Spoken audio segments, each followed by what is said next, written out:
তাহলে অদ্বৈত ভাব যাদের মনে থাকবে তারা হবে ঈশ্বরের ভক্ত। তাহলে আমরা ভক্তের মধ্যে কাকে দেখতে পাই? অদ্বৈতকে দেখতে পাই। অদ্বৈত হলো ভক্তের ভক্ত, শ্রেষ্ঠ ভক্ত, সেই হলো অদ্বৈত অবতার রূপে। নিত্যানন্দ প্রভৃতি যারা ঈশ্বরের প্রকাশ, তারা যারা নিত্যানন্দ পরিবারে বাস করে তারা ঈশ্বরের প্রকৃতি অবতার। গদাধর প্রভৃতির যারা ঈশ্বরের শক্তি তারা। এবং বন্দনা করি শ্রী চৈতন্য দেবকে, যিনি স্বয়ং ঈশ্বর। জয় রাধে। বন্দে শ্রী কৃষ্ণ চৈতন্য নিত্যানন্দ সদৌত্ত গৌরদয়ে পুষ্পবন্ধ চিত্র বন্ধ।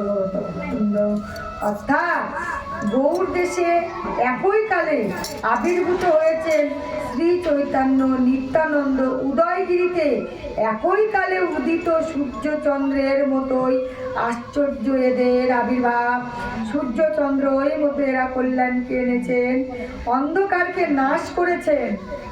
মানে আমাদের যে কলিযুগের অন্ধকার, সেই অন্ধকারকে নাশ করার জন্যে আমার পঞ্চতত্ত্ব মানে শ্রী চৈতন্য মহাপ্রভুর আবির্ভাব হয়েছে।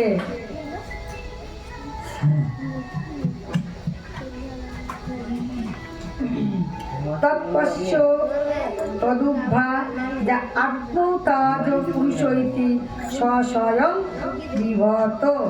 অর্থাৎ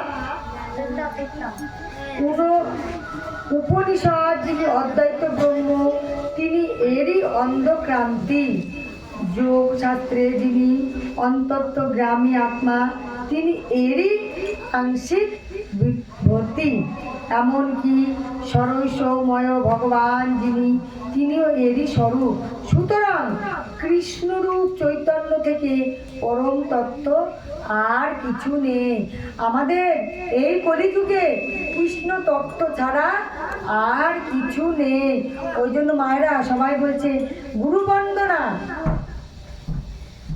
ভক্ত বন্দনা মানে বৈষ্ণব বন্দনা, তারপরে কিন্তু পঞ্চতত্ত্ব বন্দনা করতেই হয়। কারণ পঞ্চতত্ত্ব বন্দনা যদি আমি না করি তাহলে আমার কলিকে অপমান করা হয়। মানে কলি ভগবান হচ্ছে শ্রী চৈতন্য মহাপ্রভু।